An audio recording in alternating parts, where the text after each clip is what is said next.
তারপরেও বলা এটা আমার, আসলে এই জমিটা আপনার, কিন্তু দাপট দেখিয়ে, ক্ষমতা দেখিয়ে, টাকার দাপটে আপনার জমিনে খাম্বা গেড়ে দিয়ে বলা যে এটা আমার, আবার আপনার উপরে কেস ঠকে দেওয়ার নাম হলো অহংকার।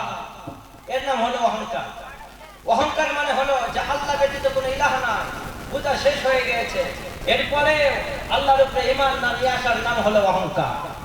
আপনার কি মনে হয় আবু জেহেল, নমরুদ, ফেরাউন কিছুই জানতো না? আমাদের চেয়ে বেশি জানতো।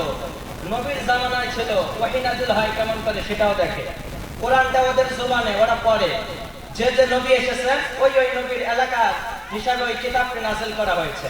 তো নমরুদ, ফেরাউন, আবু জেহেল ওই কিতাবটারে বুঝতো, নবীর উপরে ওহী নাযিল হওয়ারে দেখতো, সবকিছুই দেখতো, আমাদের চেয়ে বেশি জানতো, শুধুমাত্র অহংকারের জন্য ঈমান নিয়ে আসে না। তো অহংকার মানে হলো সত্যকে অস্বীকার করা। আবার বিশ্বনবী বললেন ওয়াগামতুন নাস, মানুষের তুচ্ছ মনে করা, আছে না নাই?